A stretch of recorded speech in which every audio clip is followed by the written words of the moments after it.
అందరికీ నమస్కారం. ఈరోజు మనం చెప్పుకోబోయే కథ ధనవంతుడి రెండవ భార్య మూడవ భాగం. కథలోకి వెళ్ళిపోయే ముందు మీరు కనుక మన ఛానల్ని ఫస్ట్ టైం చూస్తున్నట్లయితే తప్పకుండా మన ఛానల్ని లైక్ చేయండి, షేర్ చేయండి, సబ్స్క్రైబ్ చేయండి, బెల్ ఐకాన్ క్లిక్ చేసి ఆల్ అనే బటన్ని ప్రెస్ చేయడం మర్చిపోకండి. కథని ఎక్కడ స్కిప్ చేయకుండా వినండి. దీనికి ముందు 2 భాగాలు ఆల్రెడీ అప్లోడ్ చేసే ఉన్నాయి. వినకపోతే అవి కూడా విని ఆనందించండి. కథ పూర్తిగా వింటే మీకు క్లియర్గా అర్థమవుతుంది. మరి కథని ఎక్కడ స్కిప్ చేయకుండా వినండి. కథలోకి వెళ్ళిపోదామా అనేసరికి ఆ అమ్మాయి కళ్ళెత్తి అలా చూసింది అర్జున్ వైపు. నా తమ్ముడు చదువుకునే రోజుల్లోనే ఒక నిరుపేద అమ్మాయి, ఆ అమ్మాయి పేరు మహిత, ఆ అమ్మాయిని నా తమ్ముడు ఆ అమ్మాయి చాలా డీప్గా లవ్ చేసుకున్నారు. ఆ తర్వాత చదువు అయిపోయాక మా అమ్మ నాన్నలకి చెప్పాడు, నువ్వన్నా కాస్త మంచి ఫ్యామిలీలో పుట్టి బతికి చెడ్డారు మీరు. ప్రియ మిడిల్ క్లాస్ ఫ్యామిలీలోనే పుట్టింది, కానీ ఆ అమ్మాయి వాళ్ళు ఒక పూట ముద్దకు కూడా గతిలేని ఫ్యామిలీలో పుట్టింది ఆ అమ్మాయే. ఎవరో దాతలు వాళ్ళ కులం కింద ఇచ్చే ఫండ్స్తో ఆ అమ్మాయి చదువుకొని మెరిట్లో మా తమ్ముడు చదివే కాలేజ్కి వచ్చిన అమ్మాయిని వీడు ఇష్టపడ్డాడు, ప్రేమించుకున్నారు. వచ్చే అమ్మా నాన్నలకి చెప్పాడు. నా ప్రేమ వివాహాన్ని కాదనని వాళ్ళు వాడి ప్రేమ వివాహాన్ని కాదని ఎందుకంటారు? దాంతోనే అసలు చెప్పాలంటే నా పెళ్ళి కూడా అంత గ్రాండ్గా చేయలేదేమోనమ్మా. అంగరంగ వైభవంగా భూమి ఆకాశాలు ఏకమయ్యే విధంగా భూదేవంతా అరుగు ఆకాశమంత పందిరి అంటారు చూడు, అంత గ్రాండ్గా మా తమ్ముడికి ఆ అమ్మాయికి పెళ్లి జరిపించారు అమ్మా నాన్నలు. తర్వాత వాళ్ళ లైఫ్ వాళ్ళు హ్యాపీగానే గడిపారు. 3 ఏళ్ల కాపురం, వెంటనే పిల్లలు వద్దు అనుకున్నట్టున్నారు. ఆ తర్వాత ఒక రోజున ఇద్దరూ కలిసి ట్రిప్పుకు వెళ్ళారు. ఆ ట్రిప్పుకు వెళ్ళిన దగ్గర మరి వీళ్ళు లాంగ్ డ్రైవ్ కని ప్లాన్ చేసుకున్నారో ఏమో కానీ అలా వెళుతూ ఉండగా వీళ్ళ కారుకి యాక్సిడెంట్ అయింది. ఆ అమ్మాయి స్పాట్లో చనిపోయింది. తమ్ముడు కోమాలోకి వెళ్ళిపోయాడు. ఆ తర్వాత ఆ అమ్మాయి శవానికి మేమే దహన సంస్కారాలు చేసి సమాధి కట్టించాము. తమ్ముడిని ఆ తర్వాత పెద్ద పెద్ద ఫారిన్ డాక్టర్ల దగ్గరికి అబ్రాడ్ కంట్రీస్ కూడా తీసుకెళ్ళాను. చాలామంది దగ్గర తమ్ముడిని చూపించి మరీ తీసుకొచ్చాము. అందరూ చెప్పేది ఒకటే, వాడికి టెస్టులు చేస్తే అన్నీ నార్మల్గానే ఉంటున్నాయి, వాడేదో షాక్కో దిగ్భ్రాంతికో గురయ్యే అలా కోమాలోకి వెళ్ళినట్టు ఉన్నాడు. మళ్ళీ వాడు నార్మల్ మనిషి అవ్వాలంటే వాడి ప్రేమ వాడికి దూరమైంది, అదే ప్రేమ వాడికి దక్కాలి, దక్కితే వాడు నార్మల్ మనిషి అయ్యే ఛాన్సెస్ చాలా ఉన్నాయి అని. దాంతోనే అమ్మా నాన్నలు ఆలోచించినట్టున్నారు, ఎంత నేనైనా ఎంత ప్రియ అయినా మేము పరాయి వాళ్ళమే అవుతామేమో, వాడికి నీ అంత క్లోజ్గా మేము ఉండలేమేమో, అందుకే వాళ్ళు నిన్ను వాడికిచ్చి పెళ్లి చేశారు. ఒక్క విషయం గుర్తుపెట్టుకోమ్మా, వాడు చాలా మంచోడు. నువ్వు మా ఇద్దరికన్నా వయసులో చిన్నదానివే, అయినా చేతులెత్తి దండం పెడుతున్నాను నీ గొప్ప మనసుకే. నువ్వు అమ్మలాంటి దానివని నాకు అర్థమైందమ్మా. నిన్ను చూసినప్పుడే మేమేదో మీ కుటుంబాన్ని ఉద్ధరించాం, మీ అన్నయ్యల్ని బాగు చేయించాం అని మా గొప్పలేమి మేము చెప్పుకోవట్లేదు. ఆ రోజున కూడా నాన్నగారినే నేను అసలు నిన్ను ఇంటి కోడలుగా తీసుకురావద్దనే రిక్వెస్ట్ చేశాను. ప్రియ కూడా బ్రతిమలాడింది, కానీ వాళ్ళ తర్వాత తమ్ముడిని వాళ్ళంత ప్రేమగా చూసుకునే వాళ్ళు కావాలని పంతం పట్టి నిన్నిచ్చి చేశారు. నీకేదైనా కోపం ఉన్నా, బాధ ఉన్నా, దిగులున్నా వాడి మీద చూపించకమ్మా నువ్వు. వాడు చాలా మంచోడు. నీకో విషయం చెప్పమంటావా, నేనే వాడి స్థానంలో ఉండి వాడే నా స్థానంలో ఉన్నా నిన్నిచ్చి చేయటానికి వాడు ఒప్పుకునేవాడు కాదు, నీ బ్రతుకు నాశనం చేయటానికి వాడు ఒప్పుకునేవాడు కాదు.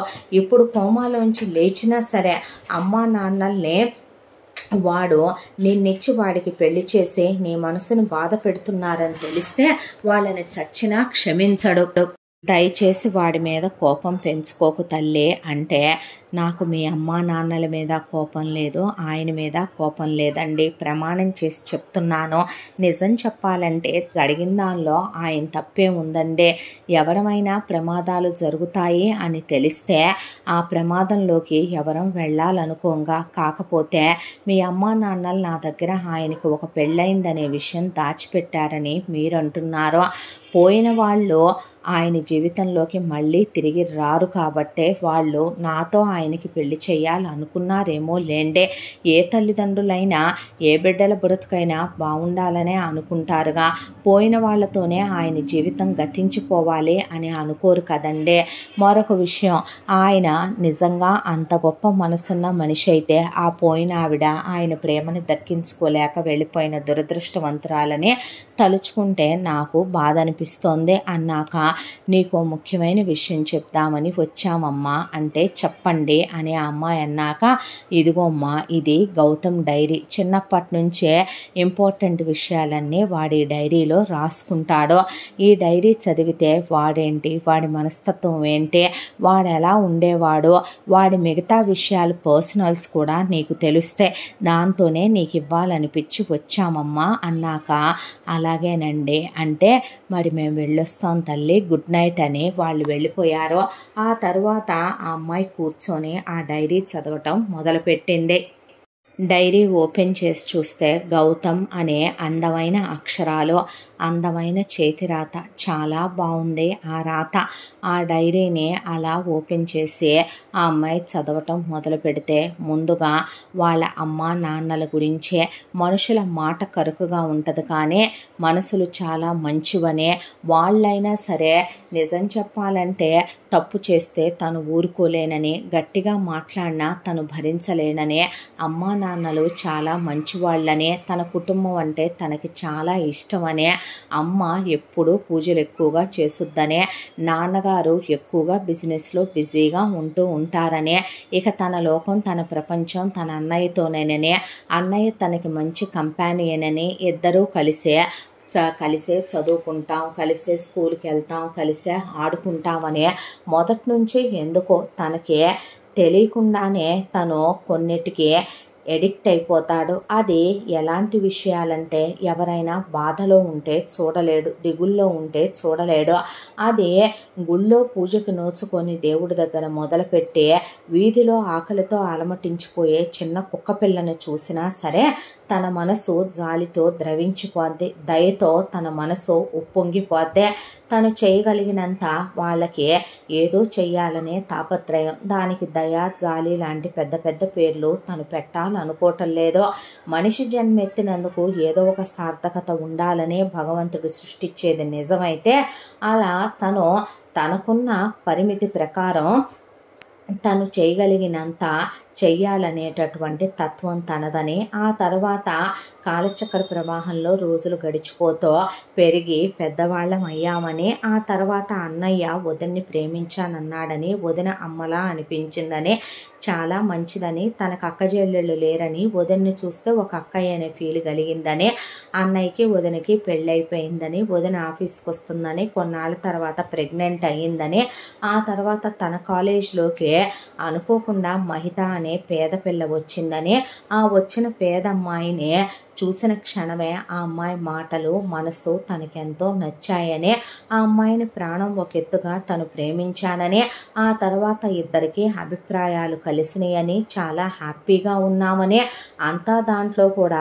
తమ ప్రేమ పవిత్రమైందని, శారీరకంగా పెళ్లికి ముందే కలవటాలు, లిమిట్స్ క్రాస్ చేయటాలు అలాంటి ప్రేమ తమది కాదని, ఆ తర్వాత మహిత వాళ్ళ ఇంట్లో ఒప్పుకున్నారని, తమ అమ్మా నాన్న ప్రేమ పెళ్ళిళ్ళకి విరుద్ధం కాదని, ఆ తర్వాత చాలా అంగరంగ వైభవంగా గ్రాండ్గా తనకి మహితకి పెళ్లి జరిగిందని, మహిత వాళ్ళ ఫ్యామిలీ చాలా పూర్ ఫ్యామిలీ కాబట్టి మహిత వాళ్ళ తమ్ముణ్ణి, మహిత వాళ్ళ చెల్లెల్ని నాన్నకి చెప్పి తనే సెటిల్ చేశానని, వాళ్ళని అబ్రాడ్ పై చదువులకు పంపానని, మహిత వాళ్ళ అమ్మా నాన్న కూడాను వాళ్ళని సెటిల్ చేసే వాళ్ళ నాన్నతో ఓ సూపర్ మార్కెట్ పెట్టించి ఒక ఇల్లు కట్టించిచ్చాను, కారు కొనిచ్చాను, అత్తమామల్ని అమ్మా నాన్నలు అనుకున్నానని, ఆ తర్వాత వాళ్ళిద్దరి మధ్య పెద్ద డిస్టర్బెన్సెస్ చెప్పుకోదగినంత పెద్ద ఏమీ లేవని, అంతా దాంట్లో బాధాకరమైన విషయం ఏంటంటే వాళ్ళిద్దరి మధ్య చిన్న చిన్న గొడవలు ఏదైనా స్టార్ట్ అయినా అవి మహిత వల్లే స్టార్ట్ అవుతాయని, తనకి త్వరగా మూడ్ స్వింగ్స్ వస్తాయని,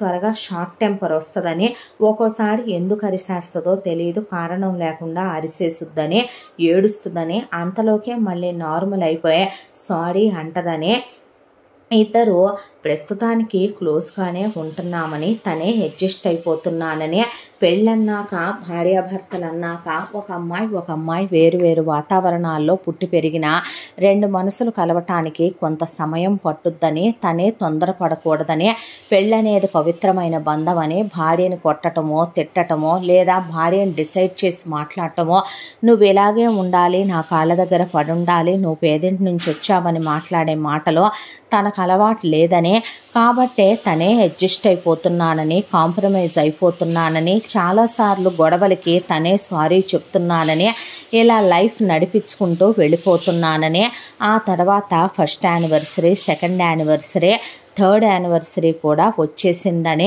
ఈ ఎంతకాలంలో కూడా చిన్న చిన్న డిస్టర్బెన్సులు మినహా లైఫ్ బాగానే ఉందని, పిల్లల్ని కందామని, నిజం చెప్పాలంటే ఫస్ట్లో ఇద్దరు అక్కర్లేదు అనుకున్నారని, కొన్నాళ్ళు గ్యాప్ తీసుకుందామని, 2 ఏళ్ల తర్వాత తను కందామన్నా మహితే వద్దందని, పూర్తిగా పిల్లల్ని కనే చాయిస్ తల్లిదే కాబట్టి తను బలవంతం చెయ్యలేదని, ఆ తర్వాత ఒక 7 ఇయర్స్కో 10 ఇయర్స్కో ప్లాన్ చేసుకోవచ్చులే అందని, మనసులో చిన్న బాధ అనిపించినా తనేమి మాట్లాడలేదని, ఆ తర్వాత మహిత తన థర్డ్ యానివర్సరీకి ట్రిప్పుకు వెళదామని మంకుపట్టు పట్టిందని, ఒకవైపున బిజినెస్ మీటింగ్స్ ఉంటే అవన్నీ అన్నయ్యకి అప్పచెప్పి, ఆ తర్వాత నాన్నగారిని చూసుకోమని చెప్పి, భార్య ఇష్టం మనసు కాదండ కాబట్టి భార్యని ట్రిప్పుకు తీసుకువెళ్ళాడని, తీసుకువెళ్ళిన తర్వాత కూడా తను చాలా హ్యాపీగా ఉన్నాను అందనే, ఎవ్రీ మ్యారేజ్ యానివర్సరీకి తన కోసం డైమండ్ నెక్లెస్ అని, డైమండ్ బ్యాంగిల్స్ అని తీసుకున్నట్టే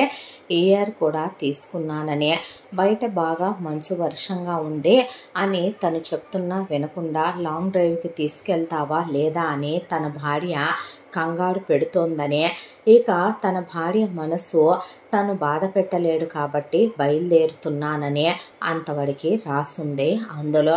అదంతా చదివి ఆ అమ్మాయి దానిలో ఉన్న వాళ్ళ ఫోటోలు, అలాగే అతను రాసుకున్న ఇంకా చాలా మెమరీస్ గురించి, వాళ్ళ ప్రేమ గురించి, అతని మంచి మనసు గురించి, అన్నిటి గురించి చదివిన ఆ అమ్మాయి కళ్ళల్లో అలా నీళ్లు తిరిగిపోయినాయి. ఆ అమ్మాయి ఆ తర్వాత ఆ డైరీ పక్కన పెట్టి ఆలోచిస్తూ కూర్చుంది. ఇంత మంచి మనసున్న మనిషి మనసుని అర్థం చేసుకోలేక, చిన్న చిన్న కోపతాపాలకి గురయ్యే తొందరపాటు తనంతో ఆ రోజు ఆయన అలా తీసుకెళ్ళకపోయినా పోయేదేమో, ఈరోజు ఆయన అలా కోమాలో ఉండకపోదునేమో, ఆమె అలా ఆయన్ని వదిలి తిరిగి రాని లోకాలకి వెళ్ళకపోదునేమో కదో అనిపించేసింది. అంతలో ఇంకో మాట కూడా అనిపించింది ఆ అమ్మాయి మనసుకే, ఏ ఇద్దరు భార్యాభర్తల వ్యక్తిత్వాలు కలిసేలా ఎందుకుండవో. నిజం చెప్పాలంటే ఒకప్పుడు తను కలల కన్నా అన్ని రకాల క్వాలిటీస్ ఆ అబ్బాయిలో ఉన్నాయి. ఒక అమ్మాయికి డ్రీమ్ హస్బెండ్ అని ఒక అబ్బాయి రావాలి అనుకున్నట్టే ఉంటాడు నిజంగా గౌతమ్. 6 అడుగుల పైన ఎత్తు, చక్కని రూపం, ఏ వంక వెతికినా కూడా కనపడదు భర్తలో. అతని మనసు ఈ డైరీలో ఉంది. వాళ్ళ అన్నయ్య, వదిన, అమ్మ, నాన్న, పనివాళ్ళు, డాక్టరు అందరూ అతని గురించి చెప్పటమే. ఎప్పుడైనా అలా ఎవరైనా ఇంటికి వచ్చినా గౌతమ్ గురించే మనసులో తెలియకుండానే ఆనందం ఉప్పొంగిపోయి మాట్లాడతారు. వాళ్ళ కళ్ళల్లో నీళ్లు తిరిగిపోతాయి. ఎంతోమంది పిల్లల్ని గౌతమ్ చదివించిన వాళ్ళు ఈరోజు ప్రయోజకులయ్యారు. ఎంతోమందికి ఉద్యోగాలు ఇప్పించాడు, ఎంతోమందికి హార్ట్ ఆపరేషన్లు చేయించాడు, ఎంతోమంది అబ్బాయిల్ని అమ్మాయిల్ని ఫారెన్లు పంపాడు, ఎంతోమందికి పెళ్ళిళ్ళు జరిపించాడు. ఇవాళ వాళ్ళందరూ బాగున్నారు. మరి తనే ఎందుకు ఇలా అయిపోయాడు భగవంతుడా?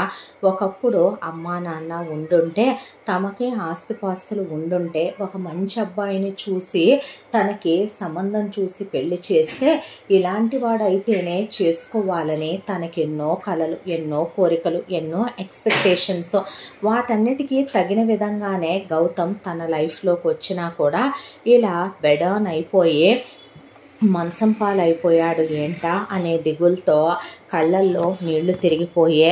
భగవంతుడా, నువ్వు అనేవాడి ఉంటే ఆయన్ని లేపొచ్చు కదయ్యా. నా జీవితంలో నేను అనుభవించింది ఏమీ లేదు. చిన్నప్పుడు అన్నయ్యల మీద పిచ్చి ప్రేమను పెంచుకొని కొడుకులు ఎక్కువ కూతురు తక్కువ అని అమ్మా నాన్నలు పూర్తి ప్రేమని ఇవ్వలేకపోయారు. ఆ తర్వాత అన్నయ్యలు మత్తులో పడుంటమే తప్ప ఏ రోజు చెల్లెలిగా వాళ్ళ మనసులో ప్రేమ ఉండొచ్చు, వాళ్ళ వాళ్ళ ప్రేమను చూపించలేకపోయారో, వదినలు తల్లి తండ్రి కాలేకపోయారో, స్వార్థంతో దుర్మార్గంతో వీళ్ళు మంచివాళ్ళు కాబట్టి సరిపోయిందే.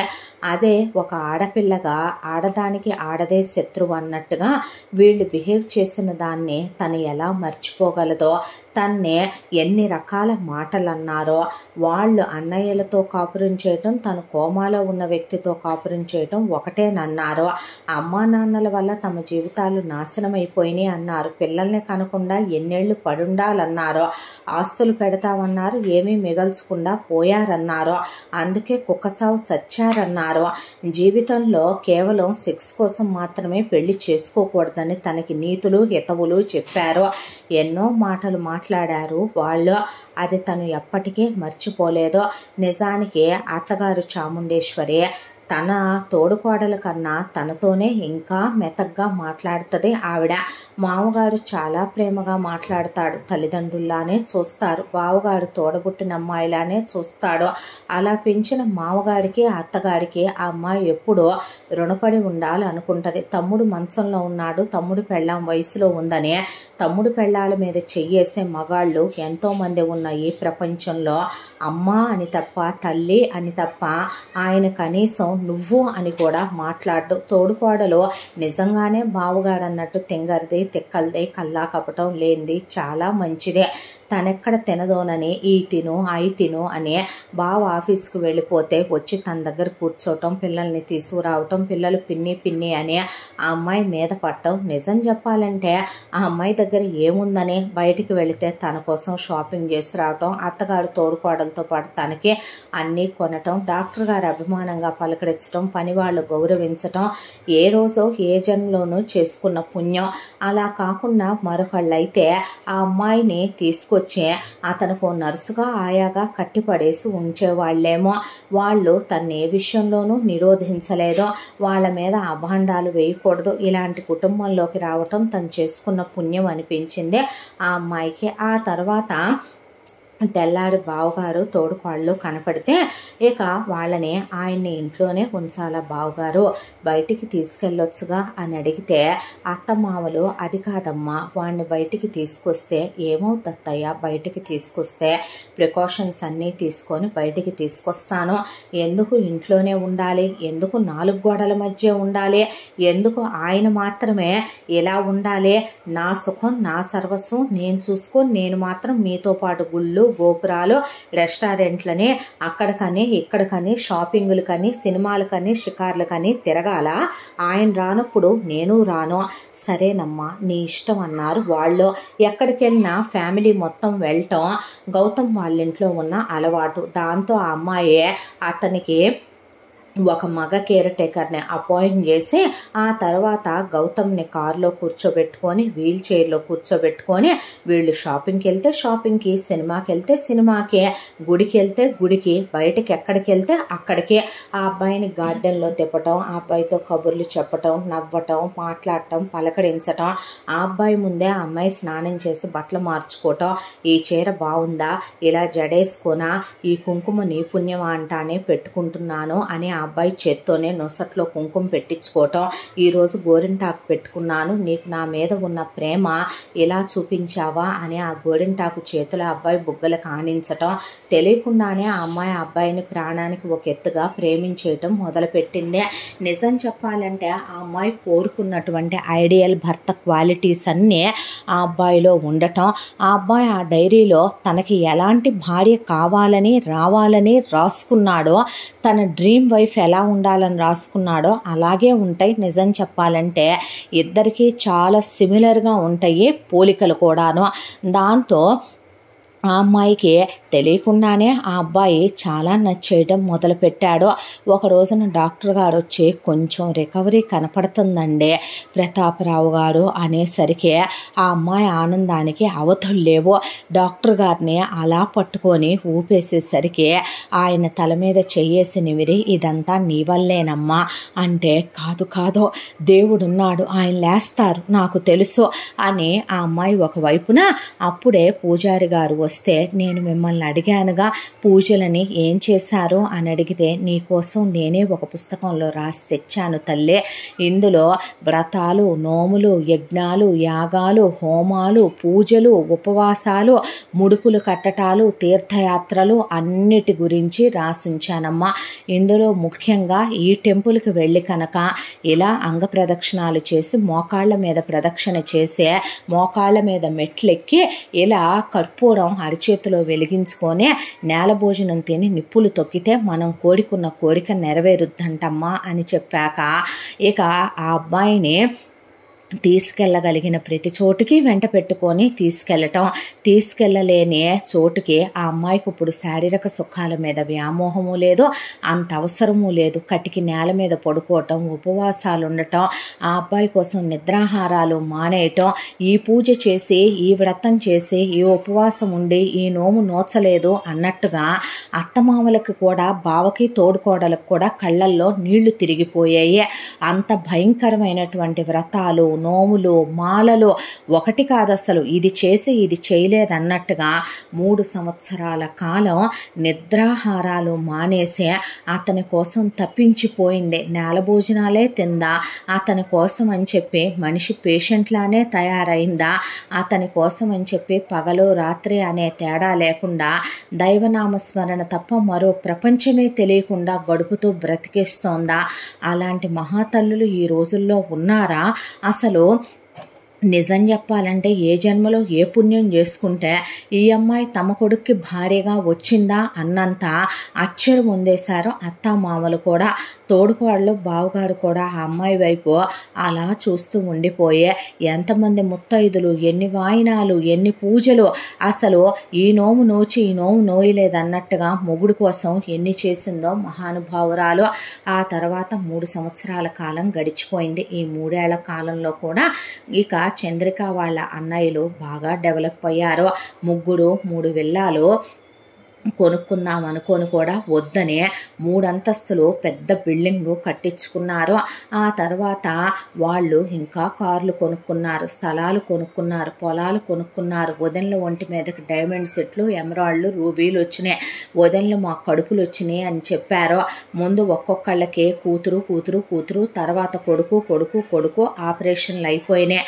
చెల్లెల్ని చూసి వెళ్ళటానికి అన్నయ్యలు వచ్చే రాఖీ పండగకి రాఖీ కట్టించుకోవటానికి కానీ ఇప్పుడు వాళ్ళ పరిస్థితి బాగుంది కాబట్టి వచ్చేటప్పుడు పసుపు కుంకుమలని ఆ అమ్మాయి కోసం బంగారు వస్తువు అని తీసుకొస్తే వద్దు వదనలో నాకు పసుపు కుంకాలు తెచ్చారు చాలంటే మా సంపాదనతో మేము కొందమ్మా, నువ్వు కాదనకూడదని అన్నయ్యలంటే వద్దు, మీరు మారారు, మీరు మంచిగా ఉన్నారు చాలు, నాకేం తక్కువ, దేవుళ్ళ లాంటి భర్త, నన్ను అమ్మా నాన్నల్లా చూసుకునే అత్తమావలు, నాకేం సుఖాలకు లోటో, ఇది దీని అతి, వాడితో ఏం సుఖమో, కోమాలో ఉన్నటువంటి శవంగాడితో సుఖాలంట, కొంపదీసి ఇదే వాడి మీదపడి కోరిక తీర్చుకోవట్లేదు కదా అని వదనలు మాట్లాడుకుంటుంటే విన్న ప్రియం వదకి చాముండేశ్వరికి ఒళ్ళు మండిపోయి చీరేయాలన్నంత కోపం వచ్చే ఆ మాట వీళ్లతో పాటు వాళ్ళ అన్నయ్యలు కూడా విన్నారు. విన్న తర్వాత ఇంటికి వెళ్ళాక ఒక్కొక్కళ్ళని తిరగేసి బార్లేసి బాధేసరికి ఎక్కడికక్కడ ఒక్కొక్కళ్ళ ఒంటి మీద ఒక 1/2 డజన్ బెల్టులు దిగి ఇక నుంచి మీరు నోళ్ళు ఎత్తితే తలకాయ పగిలిపోద్ది మీకు, ఇదే మా చెల్లెలేసిన బిచ్చమే, మా చెల్లెలేసిన భిక్షే, ఈరోజు మీ మెళ్ళల్లో ఉన్న నగలు అదేసిన ముష్టే, మీ బతుకులకి మేము రోజు ఒంటి మీద చెయ్యేస్తున్నాం, దాని మొగుడు వేయలేకపోయాడని అదే మొగుడు మీదకెళ్ళి కాపురం చేస్తుందని మీరు ఆడజన్మెత్తి మాట్లాడాల్సిన మాటలేనా? మీ బతుకులు చెడ ఊడుకుంటున్నాం కదా అని కేరా ప్లాట్ఫామ్ ఫుట్పాత్ వాటిని తెచ్చి చేసిన మా అమ్మా నాన్నల్ని కొట్టాలి, మేమేంటి, మేము అనుభవించిన బతుకులేంటి, మా ఆస్తిపాస్తులేంటి, మీరు మమ్మల్ని డిసైడ్ చేసి మీరు పెత్తనాలు చేయటం ఏంటి? మూసుకొని మిమ్మల్ని చేసుకున్న పాపానికి కార్లున్నాయి తిరగండి, ఇళ్ళున్నాయి ఉండండి, నగలున్నాయి వేసుకోండి, పని వాళ్ళు ఉన్నారు చేయించుకోండి, వంట వాళ్ళు ఉన్నారు వండించుకొని తినండి, పిల్లల్ని పద్ధతిగా మేము పెంచుకుంటాం మీరు కాదు, నోటికొచ్చినట్టు ఏదైనా చెత్తవాగుళ్ళు వాగారో బొందులో ప్రాణాలు తీసేస్తాను జాగ్రత్త అని చెప్పేసరికి గడగళ్ళాడుతా ఇక పిచ్చివాగుళ్ళు వాక్కూడదమ్మా, మిమ్మల్ని వదిలేసి ఈ వయసులో మేము ఇంకో పెళ్లి చేసుకొని మళ్ళీ పిల్లలతో సహా యాక్సెప్ట్ చేసే వాళ్ళతో కాపురం పెట్టిందాకా తేవద్దని వార్నింగ్ కూడా ఇచ్చేశారు ముగ్గురు. దాంతో గడగళ్ళాడిపోతూ పుట్టింటి వాళ్ళు తిట్టిన తిట్టు తిట్టకుండా తిట్టెళ్ళారు. మీ బతుకులకి ఎందుకే, మీకు మీ ఆడపడుచు బిచ్చం వేస్తే బతుకుతుంది చాలదని మళ్ళీ మీ బతుకులకి ఇవన్నీ, ఆ పిల్లే లేకపోతే వాళ్ళ మామగారే లేకపోతే మీ మొగుళ్ళు మాడేవాళ్ళ, మీ బతుకులు మాడేయ్యా, మీ బతుకులు చెడ, ఏం బుద్ధులే మీ బుద్ధులు అని వెళ్ళారు పుట్టింటి వాళ్ళు కూడా. ఆ తర్వాత అమ్మాయి ఎవరితో పగబెట్టుకోదలుచుకోవాలా, ఎవరితో గొడవలు పెట్టుకోదలుచుకోవాలా, ఎవరితో ఆ అమ్మాయికి ఘర్షణలు మొదటి నుంచి ఉండవు. పుట్టింటి వాళ్ళు వచ్చి పలకరిస్తే అభిమానంగా పలకరించడం, వాళ్ళు పెట్టిన పసుపు కుంకుమల వరకు తీసుకునేదే. బంగారపు వస్తువులు లాంటి వాటి మీద ఆ అమ్మాయికి ఆశ లేదు, ఆ అమ్మాయికి కోరికలు లేవు. ఇలా కాలం గడిచిపోతూ ఉండగా ఒక రోజున భర్తకి దేవుడి పుస్తకం చదివి వినిపించే ఆ అబ్బాయి పక్కనే అలా పడుకుంది. మొక్కు తీర్చుకొని వచ్చే పడుకునేసరికి ఇక ఉన్నట్టుండే అర్ధరాత్రి పూట ఒక్కసారిగా గౌతమ్కి కళ్ళు బ్లింక్ అయినాయి. ఆ తర్వాత మెల్లమెల్లగా అతని శరీరంలో చలనం రావటం మొదలైంది. మెల్లగా చేతులు కదలటం, ఆ తర్వాత కాళ్ళు కదలటం, ఆ తర్వాత అతి కష్టం మీద ఒక అరగంట సేపు తాపత్రయపడితే మెల్లగా మాట, ఆ తర్వాత మెల్లగా లేచి కూర్చున్నాడు. మనిషి కోమాలో ఉన్నాడన్న మాటే కానీ ఆ అబ్బాయికి ఇంట్లో ఏం జరుగుతుందో అన్నీ చెప్పుద్ది చంద్రిక.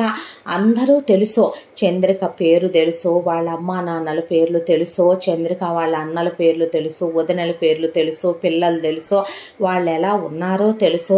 తన ఇంట్లో తన అమ్మా నాన్న ఆ అమ్మాయిని ఎలా ఒప్పించారో, ఆ అమ్మాయి ఎలా ఒప్పుకుందో, ఒప్పుకున్న తర్వాత నాన్న వాళ్ళ ఫ్యామిలీకి ఎలా హెల్ప్ చేశాడో, ఆ తర్వాత ఆ అమ్మాయి తన పట్ల ఎంత విశ్వాసంగా ఉందో, తనకి ఆ అమ్మాయి ఒక కన్న తల్లిలాగా, ఒక నర్సులాగా ఎలా సేవ చేసిందో, తన్నే ఏ విషయంలోనూ తగ్గనివ్వకుండా, ఆ ఇంట్లో అసలు తనకి రోగం ఉందనే విషయాన్ని మర్చిపోయే విధంగా తన్ని ఎన్నో ప్రయాసలు కూర్చి వెంటేసుకొని ఎలా తిప్పుకుందో, తన కోసం ఎన్ని పూజలు నోములు నోచిందో అన్నీ గుర్తొచ్చాయి గౌతమ్కి. దాంతో లేచి ఆ అమ్మాయి అలా కాళ్ళ మీద పడుకోనుంటే ఆ అమ్మాయి తల మీద చెయ్యేసి చంద్రిక అన్నాడు.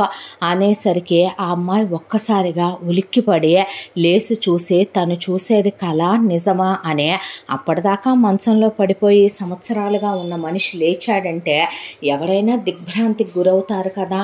దాంతో మీరేనండి అనేసరికి చందు అన్నాడు.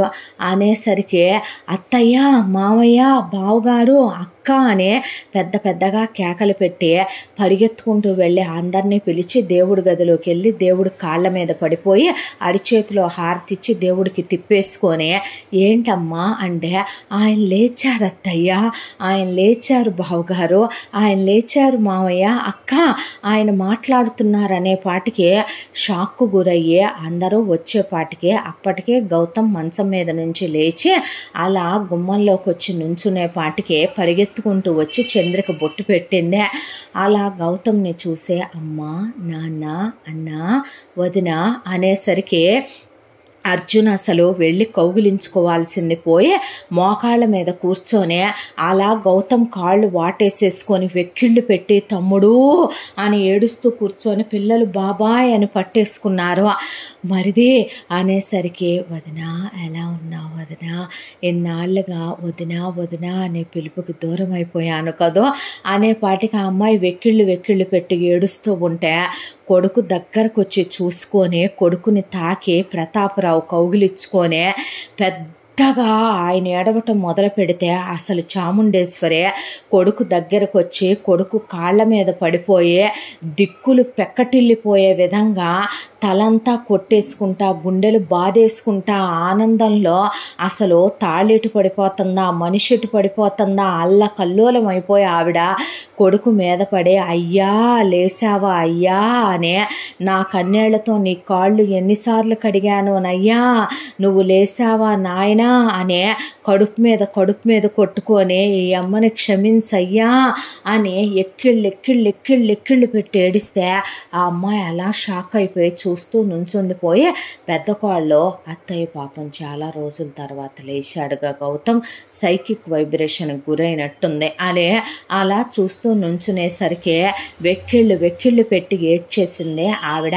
ఏడ్చిన తర్వాత వెంటనే డాక్టర్కి ఫోన్ చేసేసరికి అర్జున్నే అన్నా అంటే అప్పుడు లేచెల్లి ఎలా ఏడ్చింది జాలే కానీ కౌగులిచ్చుకోవు అన్నాక కౌగులిచ్చుకొని తమ్ముడిని ముద్దులు పెట్టుకొని ఆ తర్వాత ప్రియంవదన కూడా హక్ చేసుకొని చంద్రిక అలా నుంచుంటే ఆ అమ్మాయిని కౌగిలించుకొని ఏమిచ్చి నీ రుణం తీర్చుకోగలనంటావు? ఏమిచ్చే నేను నీ రుణాన్ని తీర్చుకోవాలని దేవుడు నిన్ను నా జీవితంలోకి పంపాడో, ఏ జన్మ రుణబంధానివిరా నువ్వు నాకు అనేసరికి ఆ అమ్మాయి నుంచున్న మనిషి అలా మొహం పట్టుకొని కింద పాదాల మీద పడిపోయి ఏడుస్తూ కూర్చుండిపోయింది. ఆ అమ్మాయిని పైకి లేపి హక్ చేసుకొని, ఒక విషయం చెప్పనా, దేవతలు మనుషులుగా పుడతారంట.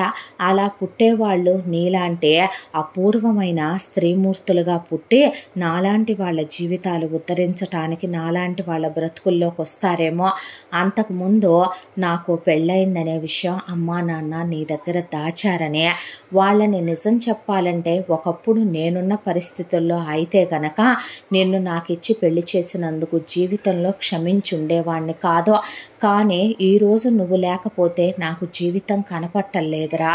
నేను లేచానంటే నీ పూజలు కారణం, నీ నవ్వులు కారణం, నీ మాటలు కారణం, నువ్వు నాతో ఉండటం కారణం, నీ మంచి మనసు కారణం.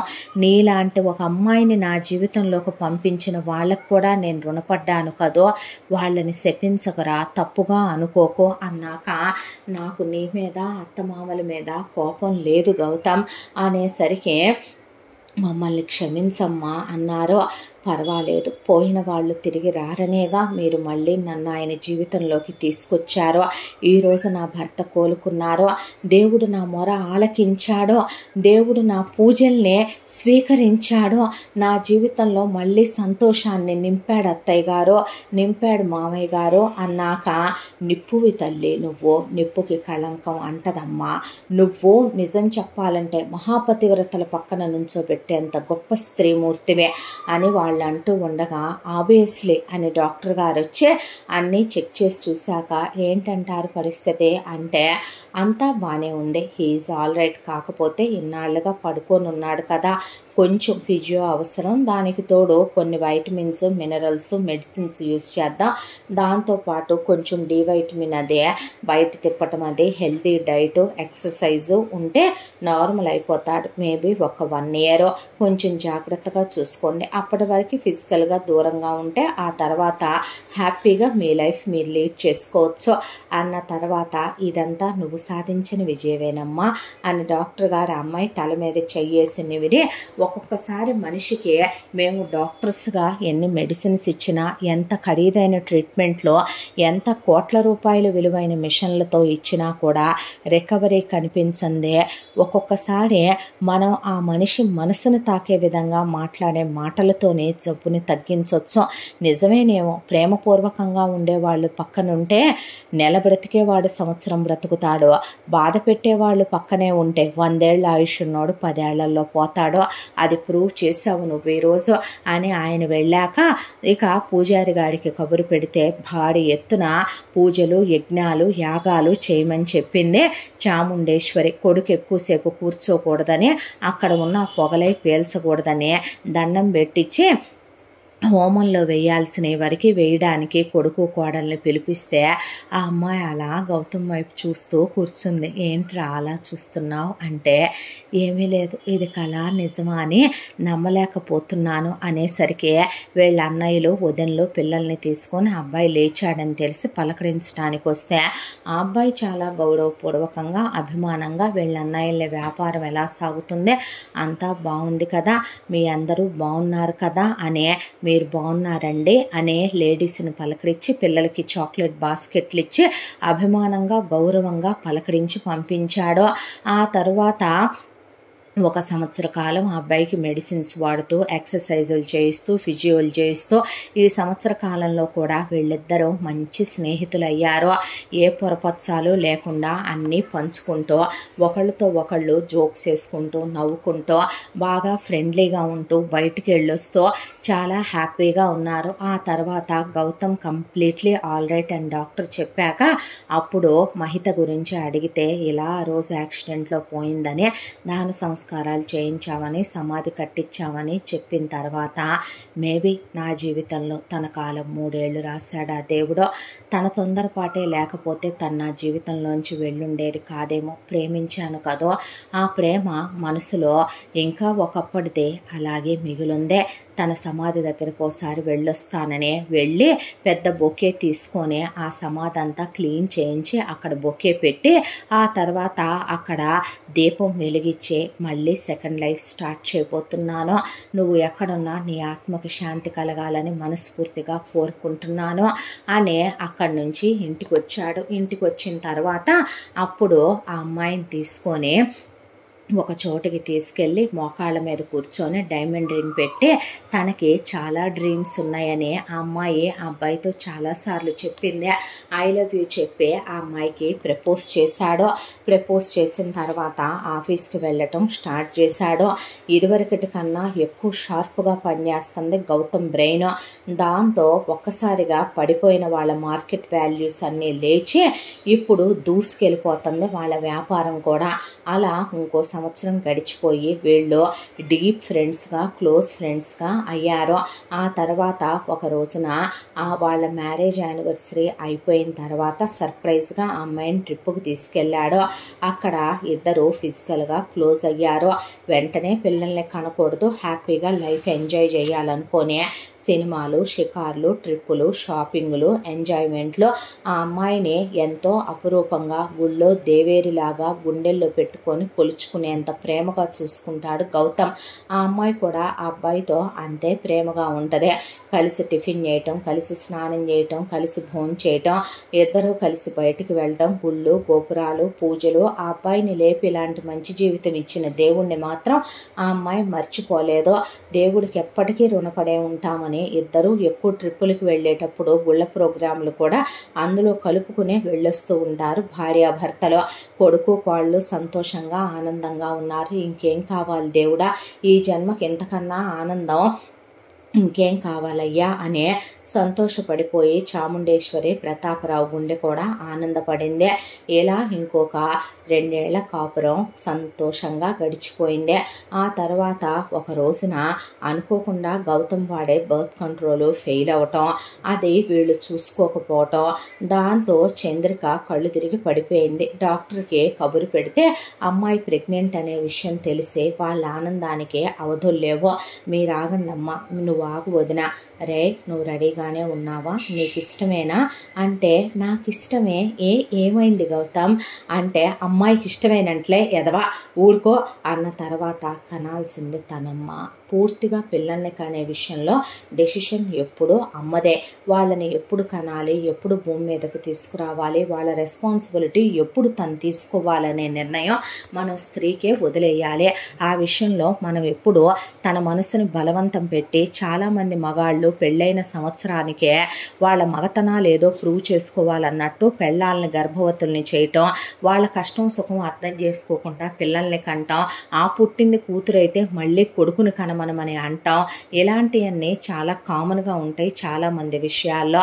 అలా కాకూడదమ్మా అన్న తర్వాత నాకు ఇష్టమే గౌతమ్ అన్న తర్వాత సరే అని చాలా హ్యాపీ ఫీల్ అయ్యాడు తను కూడా.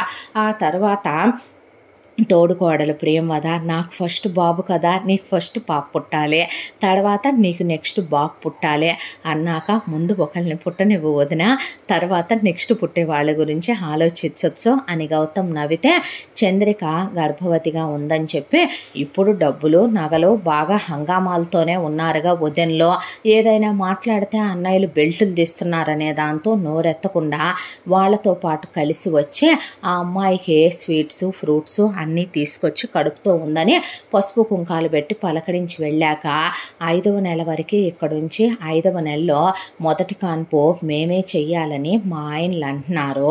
అందుకని పెద్ద హాస్పిటల్లోనే పురుడు పోస్తాంలే, ఇప్పుడు మాకు 4 రూపాయలు ఉన్నాయి కదా, మేము మంచి తిండే పెడతాంలే, తీసుకెళ్ళి మా దగ్గర ఉంచుకుంటాము. ఇప్పుడు 3వ నెలేగా 5వ నెలలో సీమంతం చేసి ఏదైనా బంగారపు వస్తువు పెట్టి తీసుకొని వెళ్తాం మా ఆడపడుచుని అని గీత, మంజుల, కీర్తి అంటే చాముండేశ్వరి, నా కోడల్ని నేను చూసుకున్న దానికన్నా ప్రేమగా మీరేం చూసుకుంటారే, మీరెంత ప్రేమగా చూసుకుంటారో పెళ్ళికి ముందు ఎంత ప్రేమగా చూశారో అది మర్చిపోయిందేమో, నేను మర్చిపోలేదులే, కానీ పెళ్ళిలో మీరేసిన జోకులు, పెళ్ళైన తర్వాత మీరు నా కొడుకు గురించి చేసిన కామెడీలు, మంచంలో ఉన్న వాడితో ఇదే వెళ్ళి కాపురం చేసుకుంటుందేమో అని మీరు మాట్లాడిన వ్యంగ్యాలు, వెటకారాలు ఏది నేను మర్చిపోలా. నా కోడల్ని నేనెంత ఆరోగ్యంగా చూసుకోవాలో, దానికి ఎలాంటి తిండి పెట్టాలో, దానికి ఎప్పుడు సీమంతం చెయ్యాలో నాకు తెలుసులే, కానీ వచ్చిన దారినే మూసుకొని వెళితే మంచిదని అబ్బాయి మేము చూసుకుంటామయ్యా, మీకు మీ చెల్లెల్ని ఎప్పుడు చూసుకోవాలనిపిస్తే అప్పుడు రండే. అది కాదమ్మా, ఇదంతా దానివల్ల వచ్చిన సిరి సంపద వైభోగమే కదా, మాకు ముచ్చటుంటదగా, మా చెల్లెలకి తొలిపురుడు పోసుకోవాలనే, దాందే ఉందలేయ్యా, ఎవరు పోస్తే ఏముందే, ఇప్పుడు అది మా ఇంటి ఆడపిల్ల మాత్రం కాదంటావా ఏంటే, మా కోడలు నిండు కడుపుతో మా ఇంట్లో తిరగాలనేది నా కోరిక. పెద్ద పిల్లను కూడా నేనేం పుట్టింటికి పంపలేదయ్యా, మా ప్రియకు కూడా 2 పురుళ్ళు నేనే పోసుకున్నాను, అది చల్లగా లేదా నా కళ్ళ ముందో, అంతకైతే హాస్పిటల్కి వద్దురుగానిలే, నొప్పులు వచ్చేటప్పుడు కబురు పెడతాను అని చెప్పింది చాముండేశ్వరి. ఇంకంతకన్నా ఎక్కువ మాట్లాడితే ఆవిడ ఊరుకోదనే నోరు మూసుకొని తెచ్చిన ఇచ్చేసి వెళ్ళారు వీళ్ళు. ఆ తర్వాత ఇలా రోజులు గడుస్తూ ఉండగా సంతోషంగా ఆనందంగా ఆ అమ్మాయి ఆ కడుపుతో ఉన్న క్షణాలని ఎంజాయ్ చేస్తోంది. భార్య గర్భవతిగా ఉందని పొట్ట మీద ముద్దు పెట్టుకోవటం, భార్యను వాకింగ్ తీసుకెళ్ళటం, డాక్టర్ దగ్గర చెకప్ తీసుకెళ్ళటం, ఆ అమ్మాయి కూర్చోబెట్టి తనే భోజనం తినిపించడం, స్నానం చేయించడం, తలకి సాంబ్రాణి వేయటం, చేతికి గోరింటాకు పెట్టుకోవటం, ఆ అమ్మాయిని చాలా ప్రేమగా చూసుకుంటున్నాడు గౌతమ్. ఒకరోజు గౌతమ్ ఆఫీస్కు బయలుదేరాడు. 5వ నెల చంద్రికకే పుట్టింటి వాళ్ళు సీమంతం చేయాలన్నా వీళ్ళు వద్దన్నారు కాబట్టి 7వ నెలలో గ్రాండ్గా మళ్ళీ ఇక చెయ్యరేమో అన్నంత గ్రాండ్గా చెయ్యాలని ఏర్పాట్ల గురించి చాముండేశ్వరి ప్రతాపరావు గారితో మాట్లాడుతుంది. ఒకవైపున అర్జున్ ఆఫీస్ పని మీద బయటికి వెళ్ళి ఉన్నాడు. ప్రియంవద పిల్లలకి ఫుడ్ తినిపించుకుంటోంది. అయితే గౌతమ్ ఆఫీస్కి బయలుదేరితే ఈరోజు నాతో ఉండొచ్చుగా అనేసరికి, నువ్వు అడుగుతున్నావా, నీ కడుపులో ఉన్న మన బేబీ అడుగుతుందా, ఇద్దరు మూను అని చంద్రిక అన్నాక వేసుకున్న తన ఆఫీస్కి వెళ్ళే డ్రెస్సు తీసేసి ఆ తర్వాత నార్మల్ డ్రెస్ వేసుకున్నాడు. వేసుకొని నేనే తినిపిస్తా పద, ఈరోజు నేనే ఉన్నాగా ఇంట్లో అని ఆ అమ్మాయిని కిందకి తీసుకొచ్చి ఆ అమ్మాయికి తినిపిస్తూ ఉండగా టంగున బెల్లు మోగిందే. బెల్లు మోగేసరికి వెళ్ళి పనమ్మాయి తలుపు తెరిచేపాటికి ఒక్కసారిగా అందరూ తలుపు వైపు చూసి నిర్ఘాంత పోయేసరికి కరెక్ట్గా అదే టైంకి వెనక నుంచి అర్జున్ వచ్చి ముందుకు తిరిగి చూసేసరికి ప్రియంవద పరిగెత్తుకుంటూ వెళ్ళి వామ్మో దెయ్యం అని ఒక్కసారిగా అర్జున్ని గట్టిగా పట్టుకుంటే, ఎవరది అన్నాడు అర్జున్. అనేసరికి నేనే బావగారు మహితని అని తిరిగేసరికి ఎక్కడ వాళ్ళు అక్కడ షాక్ అయి నిలబడిపోయారు. చాముండేశ్వరి, ప్రతాపరావు, అలాగే తినిపిస్తున్న గౌతమ్, చంద్రిక అందరు నిలబడితే చంద్రిక భయపడుద్దేమోనని గౌతమ్ చంద్రిక చేయి పట్టుకున్నాడు. నువ్వు మనిషివేనంటే నిజమేనా అత్తయ్య, కాళ్ళు వెనక్కి తిరుగున్నాయా ముందుకు తిరుగున్నాయా, నువ్వు పొయ్యావు కదే అక్క, నేను బ్రతికే ఉన్నానక్క, నాకేం కాలేదక్క, పనమ్మాయిని ట్రావే ఎల్ల ఆంజనేయ స్వామి విగ్రహం తీసురా, పట్టుకో దీన్ని నువ్వు అన్నాక పట్టుకున్నాక వెళ్ళి అమ్మవారి జలం తీసురాపో, కాళీమాత జలం అని వెళ్ళి గంగా జలం తీసురా అని చల్లిస్తే నీకేమైనా పిచ్చి పట్టిందా ప్రియా అన్నాడు అర్జున్.